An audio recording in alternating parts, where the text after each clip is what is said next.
السلام علیکم ورحمۃ اللہ وبرکاتہ۔ ناظرین محترم، ہم فدق کے مسئلے پہ گفتگو کر رہے تھے آغا صاحب کے ساتھ۔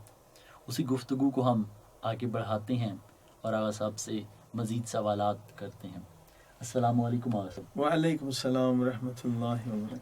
آغا صاحب، ہم گفتگو کر رہے تھے آپ کے ساتھ، بہت اچھے انداز میں آپ نے جوابات دیے اور بہت ہمیں اچھا لگا اس چیز کو۔ صاحب، آپ نے ایک بات کی تھی پچھلی گفتگو میں کہ خلیفہ کے لیے مناسب نہ تھا کہ جناب فاطمہ الزہرا سلام اللہ علیہ سے گواہ مانگے جائیں۔ قاضی کا تو کام ہی صاحب گواہ مانگنا ہوتا ہے، تو اس سلسلے میں آپ کیا فرمانا چاہیں گے؟ بسم اللہ الرحمن الرحیم۔ آپ کی کوشش یہی ہے، ہماری بھی یہی ہے کہ جو بھی اختلافی مسائل ہیں اس کو سائنٹیفک طریقے سے حل کیا جائے۔ جس طرح سے سائنس کے مسائل ہوتے ہیں اس میں کوئی جھگڑا نہیں ہوتا ہے، جی، بلکہ دو پروفیسر جا کے تحقیق کرتے ہیں اور جب دلیل مل جائے اسے مان لیتے ہیں۔ بہت اچھی بات کی۔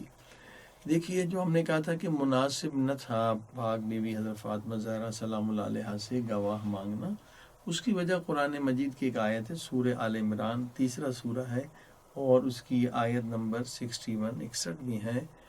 یہ واقعہ مشہور ہے مباہلے کا۔ فَقُلْ تَعَالَوْا نَدْعُ أَبْنَاءَنَا وَأَبْنَاءَكُمْ وَنِسَاءَنَا وَنِسَاءَكُمْ وَأَنفُسَنَا وَأَنفُسَكُمْ۔ یہ آیت اس وقت نازل ہوئی جب رسول خدا صلی اللہ علیہ وسلم کے پاس عیسائیوں کا وفد آیا تھا اور 3 دن رسول خدا ان سے مناظرہ کرتے رہے، مگر جب وہ نہ مانے تو یہ آیت نازل ہوئی کہ اب مناظرے کی ضرورت نہیں ہے، مباہلے کی ضرورت ہے۔ اب مباہلہ کیا ہے کہ آپ بھی میدان میں آئیں، ہم بھی میدان میں آتے ہیں، دعا کرتے ہیں، جو جھوٹے ہوں گے، جو غلط ہوں گے، ان پہ خدا کا عذاب آئے گا۔ تو یہاں پر جتنے تفاسیر ہیں میں ایک ایک کا نام بتلاتا ہوں۔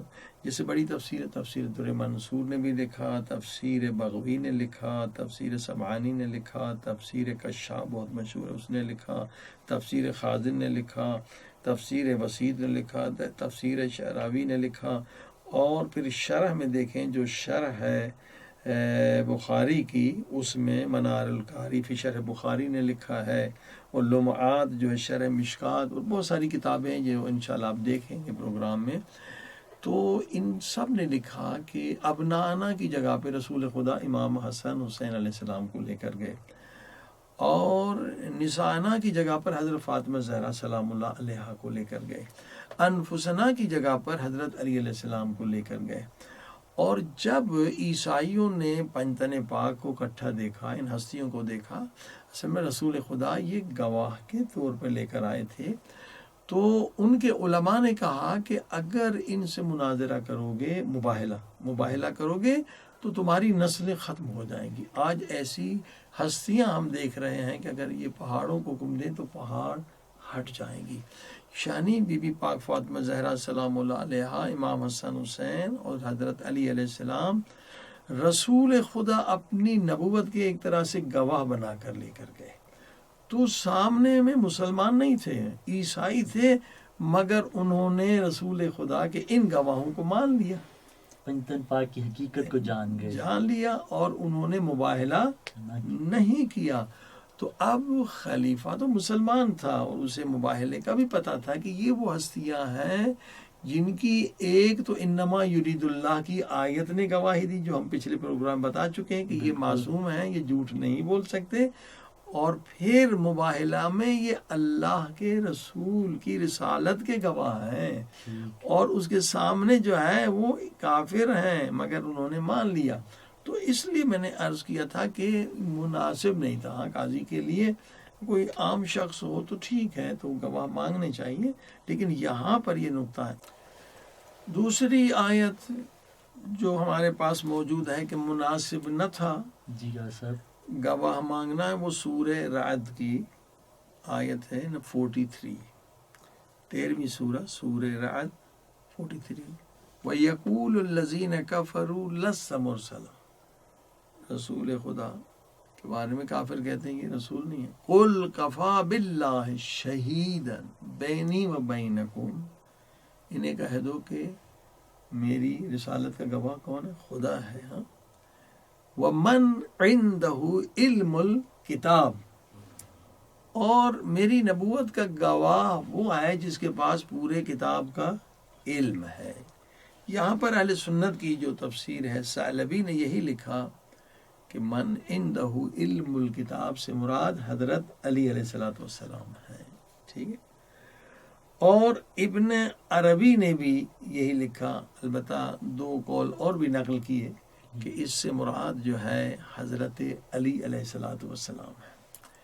تو مباہلہ میں بھی اور اس آیت میں بھی حضرت علی علیہ السلام جو ہے رسول کی رسالت کے گواہ ہیں. ٹھیک. یعنی اگر مولا علی کی گواہی میں شک کرتے ہیں تو علی کون ہے؟ اللہ کے رسول کی رسالت کے گواہ ہے. تو پھر تو نبوت میں شک ہو جائے گا نا.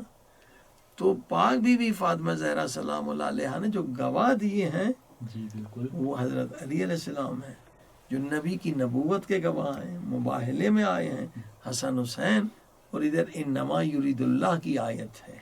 یعنی یہ 3 آیتیں بتلاتی ہیں کہ ان ہستیوں سے گواہ مانگنا مناسب نہ تھا. اچھا، جی اب یہ 3 آیتیں ہم نے عرض کی. اب یہ عجیب حقائق ہیں. دیکھیے لوگ تحقیق نہیں کرتے. اگر تحقیق کی جائے یقیناً مسلمانوں میں یونٹی پیدا ہوگی. بالکل. تعصب کو نکال دیں، تحقیق کریں. ہم خاندانی مسلمان ہیں، جی خاندانی شیعہ ہیں، خاندانی سنی ہیں. تحقیقی ہم نہ مسلمان ہیں، نہ تحقیقی شیعہ ہیں، نہ تحقیقی سنی ہیں. بالکل. اگر ہم تحقیق کریں تو یہ سارے فتنے جو دشمن شیطان ہمیں لڑانا چاہتا ہے ختم ہو جائے گا. اب میں عرض کیا، میں نے 3 آیتیں بتلائیں جی کہ اس وجہ سے مناسب نہیں تھا. لیکن اب دیکھیے دلیل، صحیح بخاری اہل سنت کی سب سے بڑی کتاب، صحیح مسلم دوسرے نمبر پہ بڑی کتاب، کنز العمال بہت بڑی کتاب، مسند صحیح مختصر بڑی کتاب.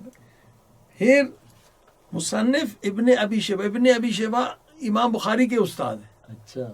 اس نے بھی یہ اپنے کتاب مصنف میں لکھا. عمدۃ القاری ہندوستان پاکستان بہت مشہور ہے، شرح صحیح بخاری اور بہت سارے حوالے جو انشاءاللہ بعد میں آپ دیکھیں گے. ان ساری کتابوں میں کیا لکھا ہے؟ کیا لکھا ہوا؟ اب یہ درد کی بات ہے. یہ درد یہاں پر ہے کہ اس درد کو سمجھنا ہے. تحقیق کرے انسان اور بغیر کسی اینک لگا کے، نہ شیعہ کی اینک ہو نہ سنی کی. 3 آیتیں آپ نے سنی کہ بی پاک فاطمہ زہرا عصمت تھی. قسمت کی قرآن نے کہا انما یرید اللہ لیذھب عنکم الرجس اہل البیت ویطہرکم تطہیرا. یہ جھوٹ بولنے والی ہستیاں نہیں ہیں. پنجتن پاک اس آیت میں چادر تطہیر کے نیچے. مباہلہ میں پنجتن پاک ہیں. اللہ نے کہا یہ جھوٹ بولنے والے نہیں، جھوٹے پر عذاب آئے گا. اسی لیے رسول خدا کسی اور کو نہیں لے کر گیا، حالانکہ جمع کا صیغہ تھا، نسانا اور کو بھی لے جاتے. اور نہ کسی نے کہا مجھے لے جائے، نہ کسی نے کہا کہ انفسنا میں مجھے لے جائیں. کوئی نفس رسول بننا بڑی سعادت ہے. نہ کسی نے کہا ابنانا مجھے بیٹا بنا کے لے جائیں، نہ کسی نے کہا کہ انفسنا. کیونکہ آگے کی آیت یہ تھی کہ جس نے زندگی میں ایک مرتبہ بھی جھوٹ بولا ہے اس پہ عذاب آئے گا. وہی جا سکتا ہے جس نے کبھی جھوٹ نہ بولا ہو.